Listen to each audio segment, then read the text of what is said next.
and interest in storytelling, and his ambition is to become a writer. What's the meaning ambition? What's the meaning ambition? අනාගත බලාපොරොත්තුව becomes to be කවුද? writer. What's the meaning writer? ලේඛකයෙක් වෙන්න ඔහු කැමතිද? අපි බලමු. What's your ambition? You have to make it. හරි? You have to make it. ඔයාගේ බලාපොරොත්තුව ඔයා හදා ගන්න ඕනේ. Ambition is to become a writer as he is a very creative. What's the meaning creative? ඔහු නිර්මාණශීලී. What's the meaning creative? නිර්මාණශීලී. ළමයි උත්තර දෙමු. right. පාඩම අලුතෙන් කලින් කියලා දුන්නේ නැහැ මොකුත් නැහැ. නමුත් මේ වචන වලට කලින් හම්බෙලා තියෙනවා. As he is a very creative, I think he can become a good writer one day. මම විශ්වාස කරනවා ඔහුට දවසක හොඳ ලේඛකයෙක් වෙන්න පුළුවන් වෙයි කියලා. I think මම හිතනවා he can become a good writer one day. He is usually punctual. උදේ punctual කියලා කියනවා වෙලාවට වැඩ කරන. What's meaning? පාඩම මතකද punctuation mark කියලා අපි කලින් කතා කරා විරාම ලක්ෂණ. ඒක නෙමෙයි මේ punctual කියලා කියන්නේ මොකද්ද? වෙලාවට වැඩ කරන. කවුද වෙලාවට වැඩ කරන්නේ?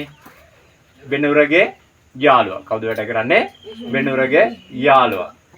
කවුද වෙනුරගේ යාළුවා? විශ්මික. Right, good. He is usually punctual, but sometimes he is a little absent-minded. What's the meaning? Little absent-minded. Absent කියන්නේ නෑ, minded කියන්නේ එහෙමද? නෑ, මේකේ තේරුම වෙනස්. Absent-minded කියන්නේ පුතා ටිකක් අමතක වෙන සුළු ගතියක් තියෙනවලු. කාටද? Who is? කාටද තියෙන්නේ? විශ්මිකට. කාටද තියෙන්නේ පුතේ?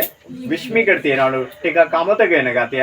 He is a little absent-minded as he is a good friend. නමුත් ඔහු හොඳ යාළුවෙක්.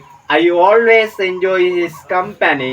මම පුතා company කියලා කියන්නේ මෙතන අපි උදාහරණයකට ගත්තොත් I always enjoy his company.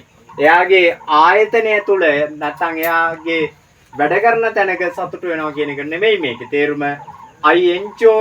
I always මම නිතරම enjoy විනෝද වෙනවා his company. මෙතන company කියන්නේ පුතේ ආශ්‍රය. මොකද ආශ්‍රය කරනවා කියන්නේ ඔහු එක්ක ඇසුරු කරනවා නැත්නම් ඔහු මගේ යාළුවෙක් වීම මොකද කරන්නේ?